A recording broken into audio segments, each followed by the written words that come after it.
George Ritchell will be speaking with us. He'll be demonstrating or showing us the technology and elaborating upon the, you could say, the good ideas behind affecting weather and our own health and well-beings.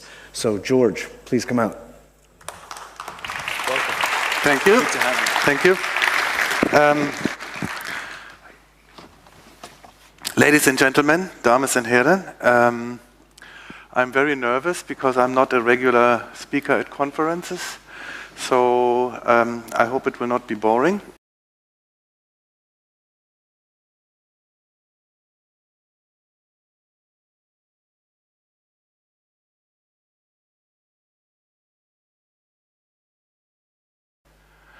Okay.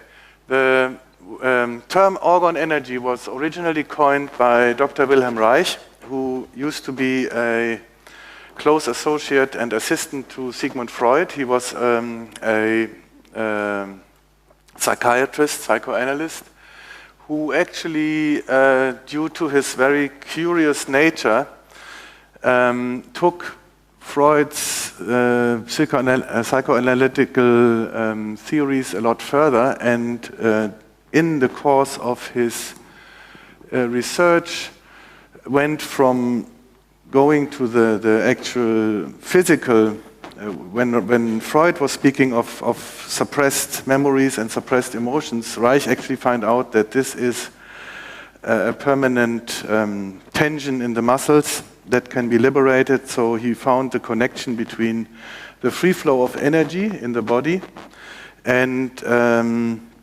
the various psychological problems that people had. So, yeah, maybe it's a bit, I'm going to refer to this later. Okay. All right, so Wilhelm Reich said there is no proof, there are no authorities, whatever, no president, academy, court of law, congress or senate on this earth has the knowledge or power to decide what will be the knowledge of tomorrow. I think this could be the motto for our conference and for our movement, because we need to liberate science from preconceived ideas. The many names of Orgone, I'm just referring to a few of them. You see, everybody probably in this room has had experience with yoga. The Vedic tradition calls this energy prana. In China, it's called Qi or Qi. Ancient Greece and even recent Nobel Prize winning scientists are referring to the ether. In Germanic mythology, this all-pervasive force was known as Vril or Ode. There are similar names to that in shamanic knowledge in Africa, where it's called power, mandla. Baron von Reichenbach, who researched into this life force, called it Ode. Anton Mesmer, animal magnetism. Dr. Wilhelm Reich, obviously Orgone energy. Or the more recent names like zero-point energy by Hal Puthoff or torsion fields. There are many other names, and we heard quite a few of them already in this conference. According to Wilhelm Reich, Orgone is the primordial energy, so it is not a new energy. It is not, now we're using Orgone, now we're using something else. Everything is Orgone in that understanding. It's everywhere, it's all permeating energy. It's the origin of all motion and energy, origin of all matter. In the living being, it's biological energy. In the universe, it's the origin of the galactic systems. So there are many links between Wilhelm Reich's work that was actually brutally interrupted by his incarceration in 1956-57, where he died in prison. He also saw the aspect, the spiritual and the material aspect of it. So Wilhelm Reich discovered in his medical research that living cells had an aura, and he was able to show that under high-resolution microscopes. Some of his work has been later replicated by Professor Di Meo in America. One of the very groundbreaking discoveries of Wilhelm Reich was the bions. He called bions lifelike organisms that he could produce from sterile matter, even from, this one is actually iron filings that were brought to red hot glowing and put in a sterilized natrium chloride solution, and then grown over 2 or 3 months under the influence of concentrated orgone energy. And he could demonstrate again and again the emergence of life from non-living samples. Another typical bion experiment that Wilhelm Reich did was a sterilized concoction from hay that was sterilized in an autoclave, and where also organism-like pulsating little things that he called proto-amoeba. An amoeba is a one-celled organism, but they were not organisms, they were energy organisms. So in effect, Wilhelm Reich demonstrated the genesis of life from non-living matter. We see here the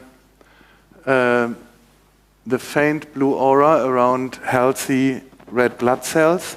Wilhelm Reich showed that people afflicted by cancer, this blue radiance and the blue core of these blood cells would be gray in a person who had cancer. So he wrote a book called The Cancer Biopathy, in which he showed that cancer is actually an energy disease, a disease of energy stagnation. Okay?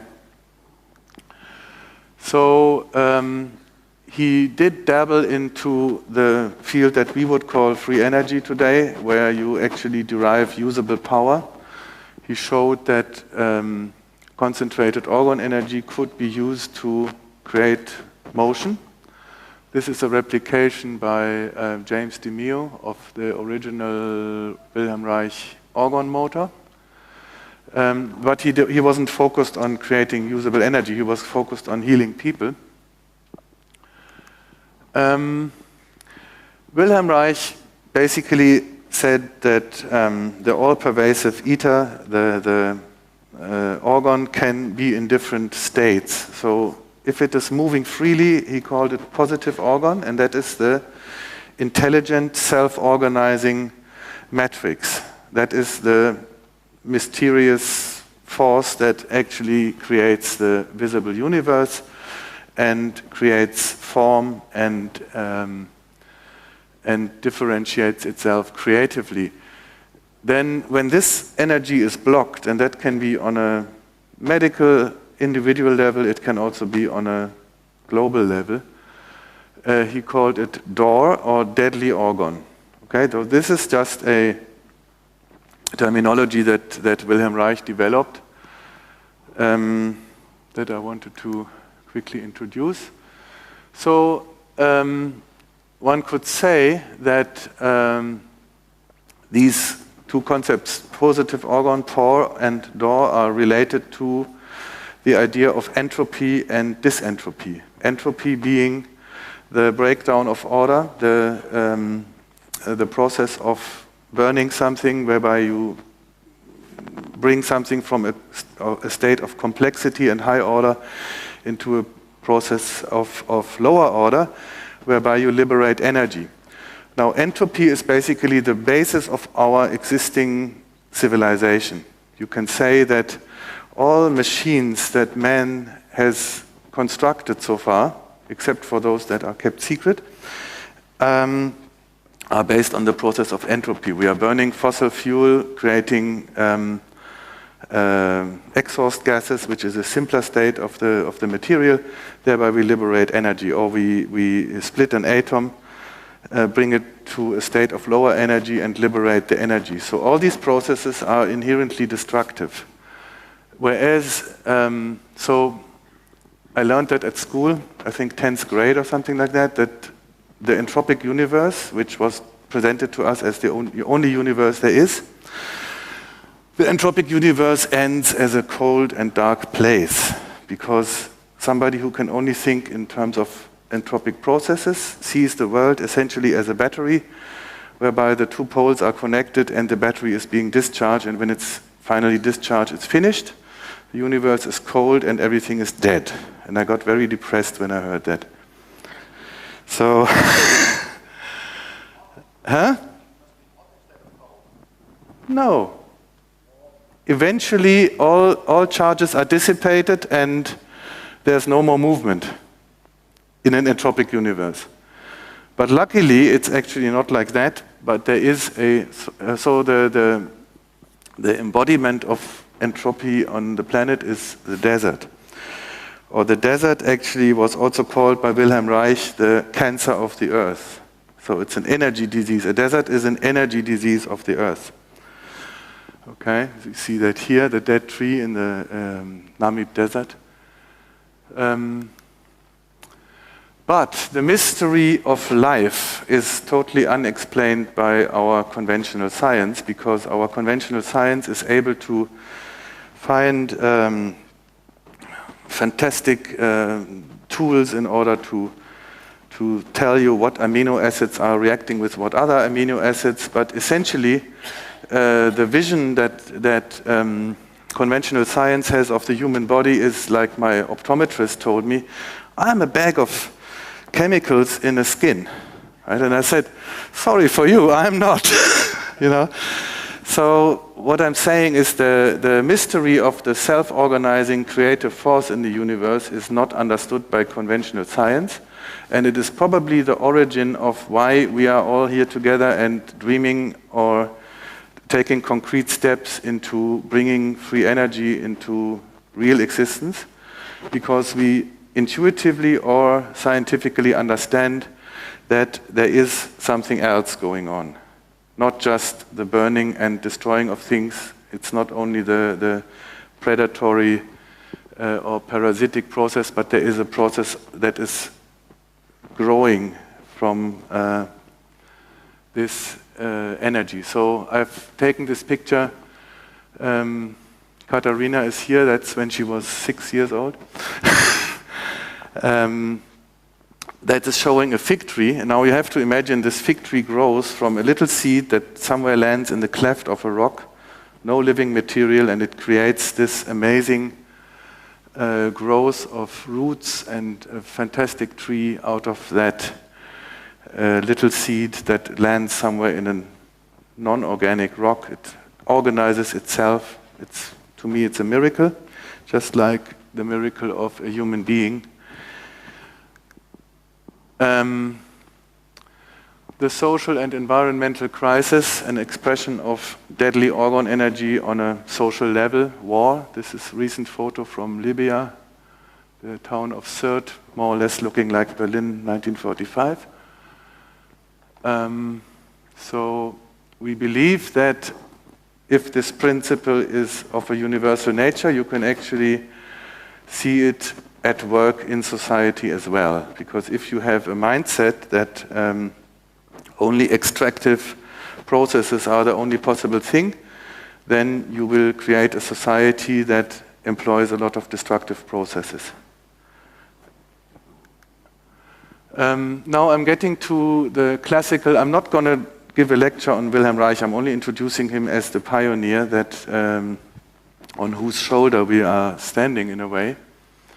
The classical Wilhelm Reich cloudbuster was an array of hollow pipes, metal pipes, that were grounded with a very large capacity cable to a water body, preferably flowing.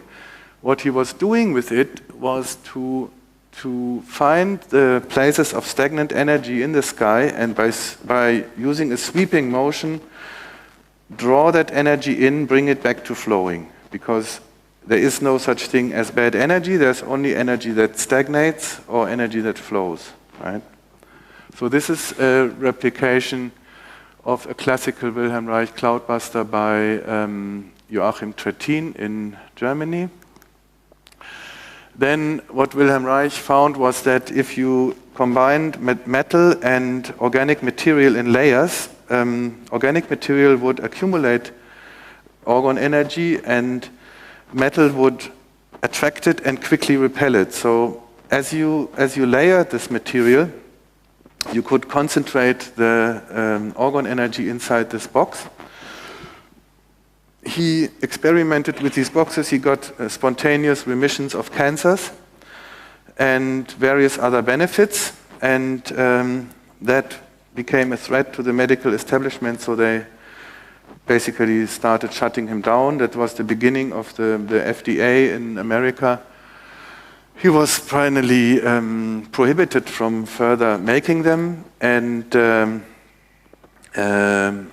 this whole technology went underground and was sort of rediscovered in the 1970s with the whole kind of hippie movement and so on. People started making these things again and experimenting with them.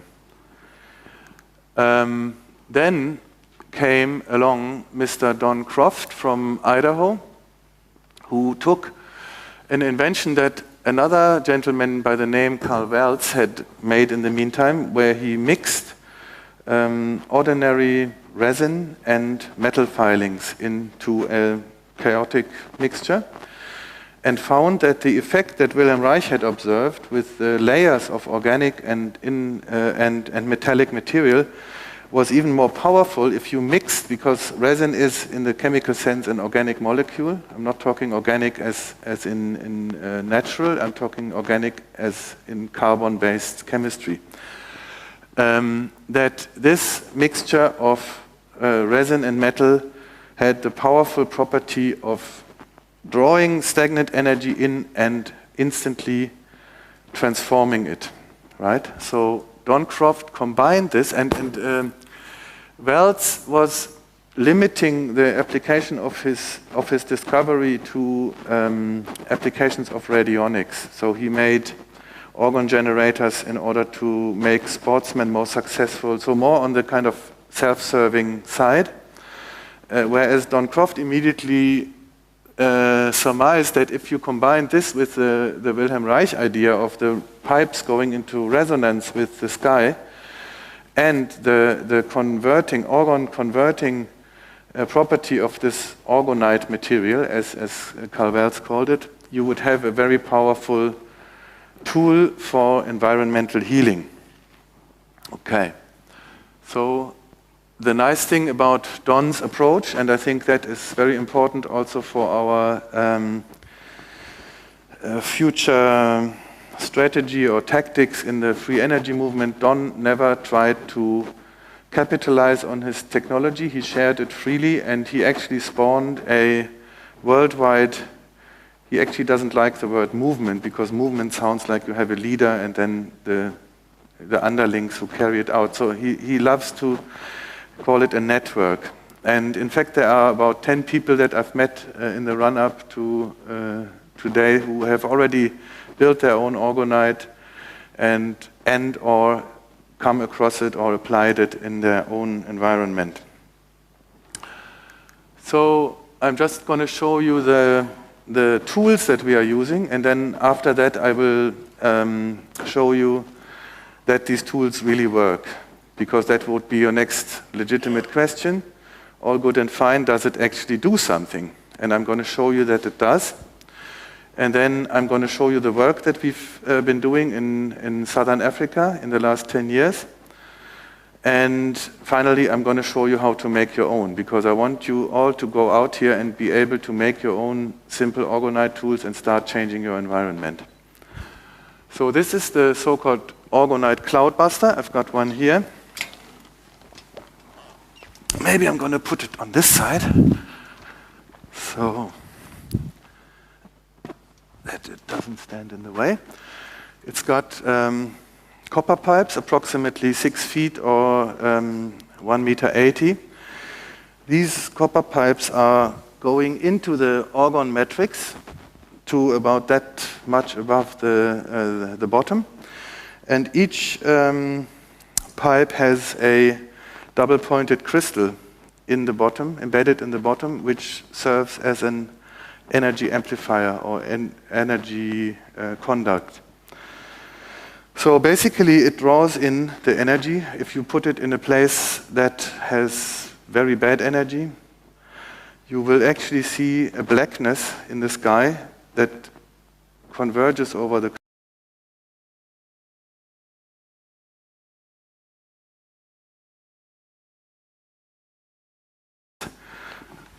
these cones that Don Croft called the holy hand grenade. It's not referring to anything very violent. It's actually a Monty Python thing. That is an Orgonite cone that has a crystal pointing upwards and 4 crystals pointing outwards at the bottom. It draws energy in from the top and then distributes it laterally. And finally, so we can make them in pyramid shape, we can make them in conic shape. And then finally, we've got tools that are very cheap and easy to make, like this one that we call a tower buster. Tower buster is called tower buster because it was invented to neutralize the negative energies from cell phone towers, mobile phone towers. But we actually use it as a very universal tool. We put them into large water bodies because water is distributing energy wide and far. And they come in different shapes and sizes. We make very rough ones for outside, and we make some slightly nicer ones for inside the house. And another important one is the earth pipe, where you have a hollow pipe that is filled with this Orgonite mix by about 1/3, and it has a crystal pointing downwards. And that one we use to hammer it into the ground for any negative energies that come from underground. You can use your own fantasy what that could be. It could be a secret military base, or it could just be a negative water line. So this is basically the Earth's acupuncture needle. There are other tools that have been derived from that. Cell phone protectors, pendants that you can wear, individual healing tools for energizing the body, then a combination that Don Croft developed also of the Hulda Clark zapper. Some of you may know about zappers with the Orgonite technology, so that it becomes not only an electrical healing tool, but also an energy healing tool. Also, there have been developed combinations of the electrically pulsed orgon tools like the power wand, or what we call the orgon howitzer, which is a crystal with a special Mobius coil embedded in Orgonite that creates a very strong protective scalar field, a field that is so strong that even I, who normally don't see auras and things like that, can see the energy coming out of it. So, but I'm not going to go into these more specialized things because I want to keep it basic, and the basic message of this presentation is that everybody can do it. It's not specialized. It doesn't need a rocket scientist to make Orgonite and start working with it. So, yeah, that's basically the potential applications of Orgonite. The possibilities are endless. Wherever the orgon field needs improvement, Orgonite will do it. That's basically everywhere. In agriculture, we observe increased fertility, plant growth, biomass, plant health. Can be proven, can be shown. Desert greening, we had the pleasure of observing anomalous greenness of the Kalahari and the Namib Desert after we did work there. Personal health and well-being support healing processes, often astonishing results, even with dread diseases. We are not promising anything, but we have had feedback of spontaneous cancer remissions and things like that just by having some Orgonite tools. I'm not saying this will happen all the time.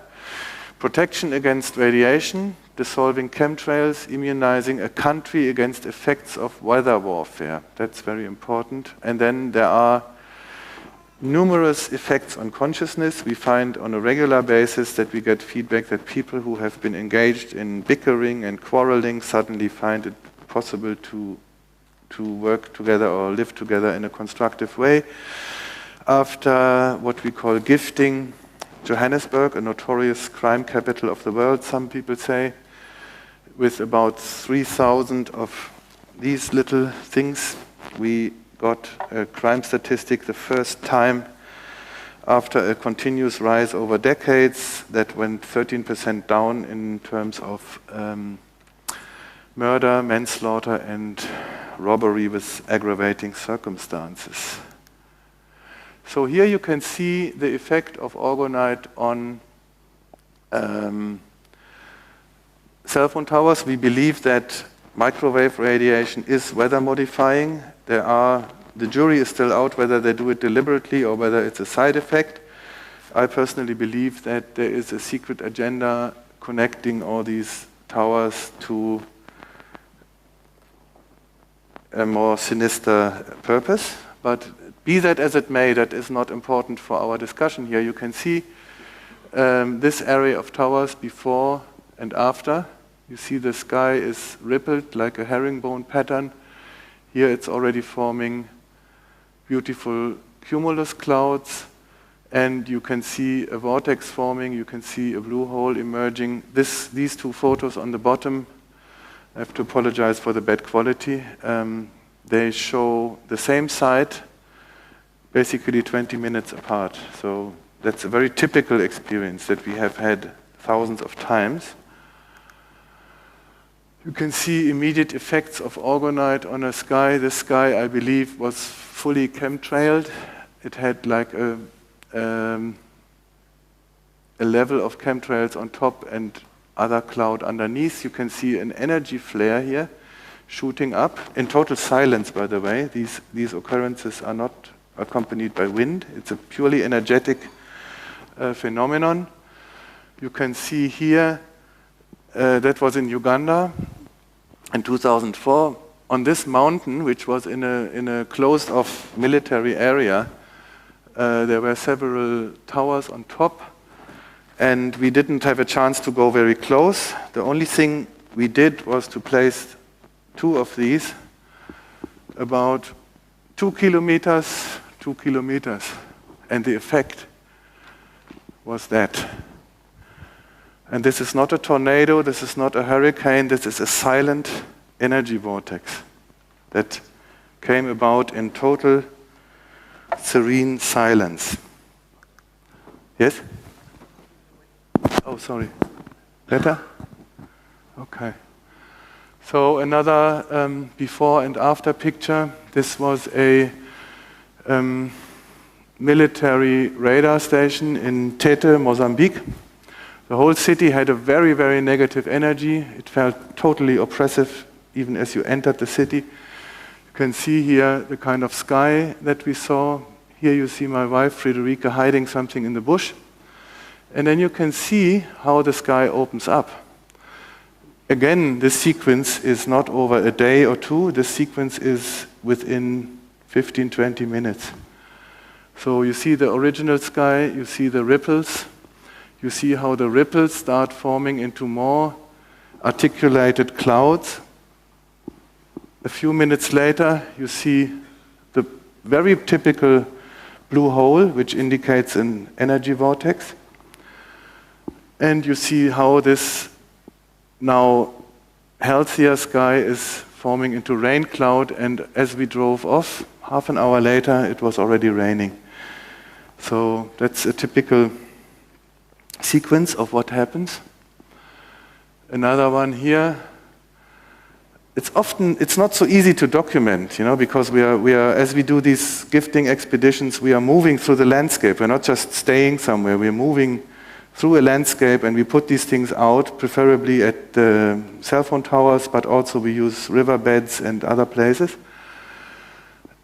And it's a dynamic experience. It's, you would probably need a very artistic film cameraman to ever be able to really give an idea of that experience, because it's quite exciting. You can see here that was in the Karoo semi-desert in South Africa. Hazy sky, but the first cumulus cloud is already forming. So that is already the beginning of the energy transformation. You can see now in the next picture there are already two. It becomes more, but we are also moving, so we are going into still untransformed territory. We're leaving this behind as we move on, but you can see how the sky is transforming. So that's a sequence of maybe 2 hours and 150 kilometers of movement. Then what we've seen very often is sylphs. Now we're becoming a bit more metaphysical because a lot of people feel that sylphs are the cloud expression of spiritual beings that live in the sky. And we get to see a lot of them, and sometimes we have the impression that they are saying thank you for the work that we have done.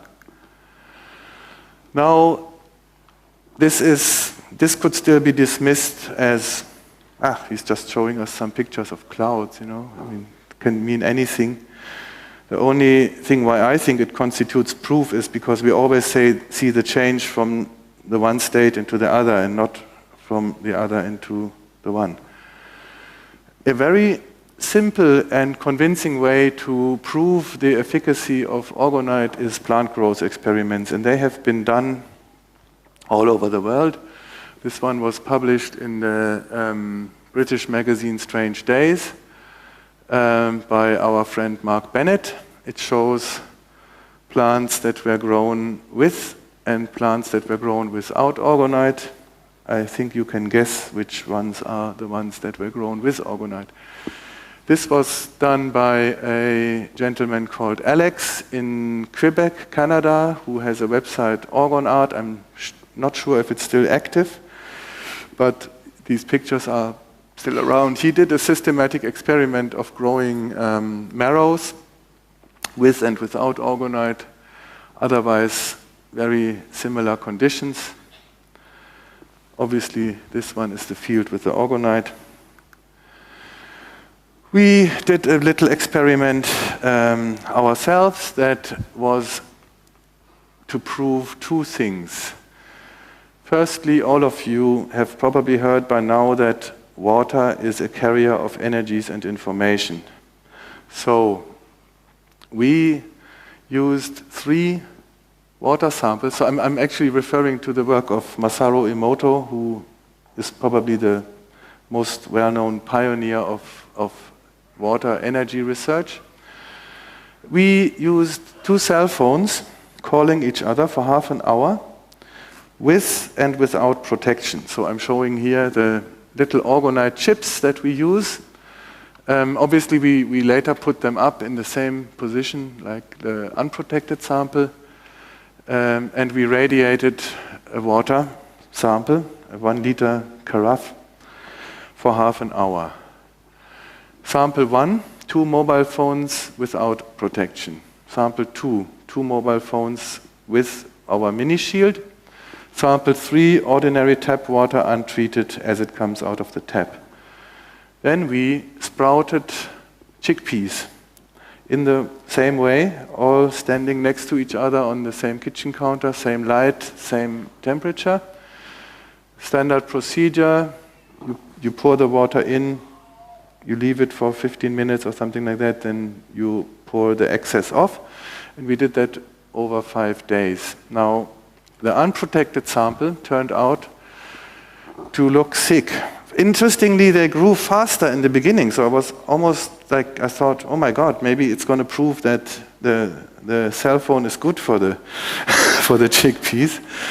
But it seemed to be more like a, you know, like chemotherapy also seems to make people healthier in the beginning, but it's in the end killing them. So the peas were trying to grow fast because they wanted to get ahead. But then after 5 days, the ones with the unprotected cell phones were already slimy, getting a bit rotten. They were brownish and they were underdeveloped. They had, you can actually see the scale here. This was 148 grams. The protected sample with the Orgonite at the cell phones, 165, and they had the biggest amount of little green shoots, and they looked very healthy and vital. The untreated tap water came out slightly in the middle. So what it actually shows is that by putting Orgonite at this source of hard radiation or door, you're actually creating an orgone generator, and you're creating a situation that is better than the neutral situation. That's quite interesting. A gentleman from Australia sent us this photo where he photographed one of these in a dark room with Kirlian photography, so the things do have an aura. Now, another level of proof is what I call shamanic endorsement. We have on our travels encountered lots of traditional healers in Africa. Credo Mutwa is probably known to you, but many others as well. Dr. Chipangula, for example, is the president of the Traditional Healers Association in Malawi, of which I've become a honorary member.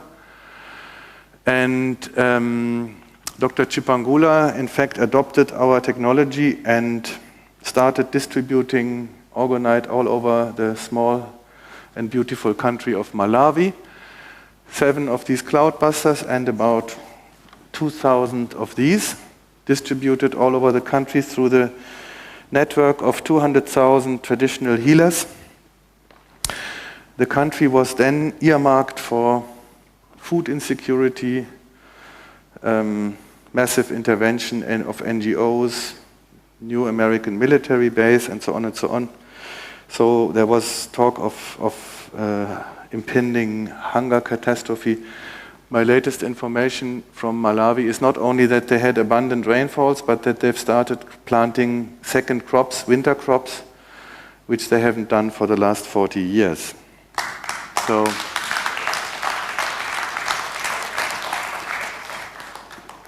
it works. Another proof is that a group of African activists based in Kenya have adopted the Orgonite and started to make it into a viable business. They go to farmers, small African farmers, who are very happy with the results, also fishermen, because they find the fish become more abundant, the crops are growing a lot better. But they haven't stopped by this agricultural, but the agricultural application is their business. That's what finances them.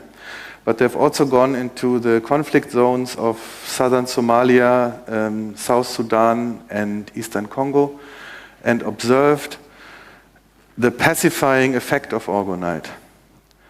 This is very difficult to prove, but we observe it again and again that there is a consciousness effect of massive deployment of Orgonite in a conflict zone will make it more likely that those forces that are constructive and want a positive way out. I'm not saying, a warlord will still be a warlord, he will still have his Kalashnikov and so on, even a career criminal remains a career criminal, but as the energy field changes, the likelihood of somebody turning into that career maybe becomes a little bit less, and the likelihood of somebody standing up and saying, hey, why are we actually fighting? Couldn't we maybe do something more productive? So also an African farmer has little money. He is more zuinig than a Nederlander. And, and the proverbial Scotsman. So before an African farmer who works hard to earn a measly few Ugandan shillings or whatever for his produce, before he parts with hard-earned money and buys something like that, he has to be convinced that it works. So to me, that's the self-feeding success of these African activists is another element of proof. So weather changes. I think I've mentioned a few on the side. A lot of panic was created in 2003, 2004. There were frontline news in the Johannesburg Star that 10 million people were supposed, I'm saying supposed because I think it was a plan behind it, were expected, prognosticated to die in the countries of Zambia and Zimbabwe. None of that happened. Because our approach is when we hear of a drought, we don't think that it should be there, we immediately take action. We go there and the drought doesn't happen. That's basically what we're doing. Then in 2004 we did an operation that we called Operation Desert Rain. We put about 5 of these cloudbusters and about 1,000 or so of these thingies. And after that, the whole weather changed in Namibia. They had the biggest rainfalls in the beginning of 2005 that were ever recorded in the history of meteorology of Namibia, which is probably going back to Kaiser Wilhelm and 1880 or so, when they brought in the first records of weather. Actually, somebody sent me a photo of snow in the Namib Desert the other day, which I found very pretty. And I think that hasn't been seen there in maybe 50 years. Surprising greenness in the Karoo. Karoo is another very dry area, traditionally in the center of South Africa. The same for the Kalahari in Botswana. Rivers are starting to flow. Lakes are filling up. Water levels in the Okavango. The Okavango Delta is a beautiful area that is, very important for tourism. Prince Harry and all the royals have their special hideouts there. It's an ecosystem where a river, the Okavango River, actually fans out into the desert, and it's the only desert that is not connected to an ocean, the only delta that is not connected to an ocean. And it's seasonal flooding, beautiful wildlife, crocodiles, giraffes, elephants, whatever, and ecologists and nature conservationists were actually predicting that the Okavango Delta would disappear in the next 10, 20 years because of water usage for mining and the general desiccating drought trend that we broke. That is not existing anymore. So at the moment, the Okavango is actually about an average 8 meters higher than it used to be. And some of the safari camps had to be abandoned because they are on low-lying islands. So, water levels, snow in the Namib. Other people who are observant of their environment told me in the Western Cape, for example, that after we did some work there, the weather patterns that they were used to in their childhood and that had disappeared over the last 20, 30 years had returned to what they used to be or what they should be. These are some newspaper clippings of the extra rains in Namibia. This is the so-called desert here. Here you see in 2006 the average rainfall. The dark blue indicates more than 200% of long-year average. Okay, the blue is 100 to 200%, and the light blue is 50 to 100%. You see under average rainfall here in the Western Cape, but it is not very significant because South Africa is the Western Cape has a different normal rainfall pattern. It's got winter rain. So the fact that in summer there was little rainfall doesn't say much, but this is the normal rainy season up there on that central page. And you can see that over more than 30%, you get more than 200% of the normal rainfall. Okay, what I'm going to show you now is basically a run-through of the development of our project that we call Organize Africa. I've been documenting the deployment of Orgonite by using a GPS so that I have an idea of where we've been and where we still need to go. That's the humble beginnings. The first tours that we made, branching out from Johannesburg. You see the thing is getting more than, for example, how am I doing time-wise, by the way? Do I need to? Out of time? Okay. So let me just run through this quickly. This is just giving you ideas of where we went. We also hired airplanes and gifted water. Some of the towers on the way.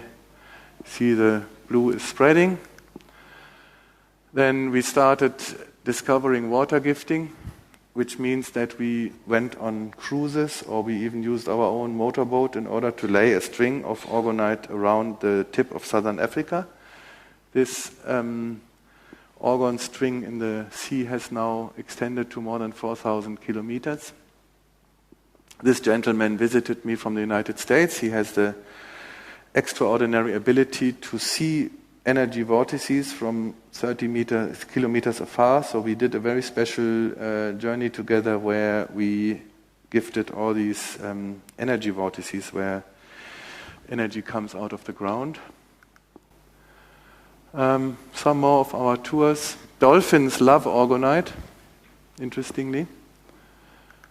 You can see the blue dots becoming more and more. Some of our water gifting tours in our own boat and on cruise ships.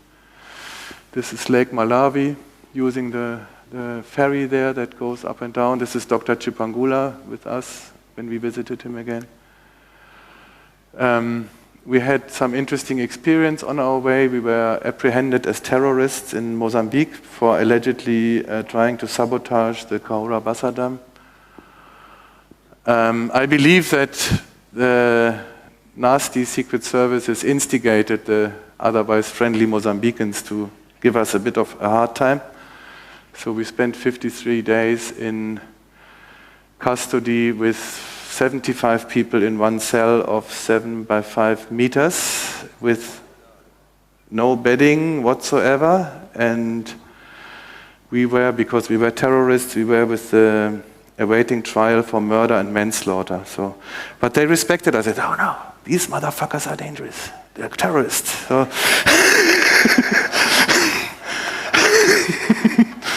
and I had one friend there who is very good in martial arts. He knows ninjutsu and so on. And he said to me, "Okay, don't be afraid, George. The first 10 will die." They are boys.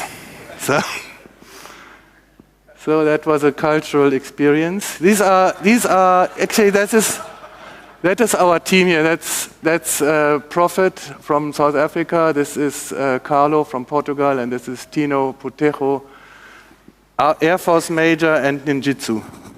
So don't fuck with him. And that's me with a beard here in the prison. Unfortunately, they deleted all our photos. It was very difficult to get the cameras back because they wanted to steal them personally. Anyway, so then in 2010, we gifted all the stadiums for the World Cup because we thought that maybe they would try something funny. You know, they sometimes love to disrupt large gatherings with so-called terrorist attacks. Nothing happened. The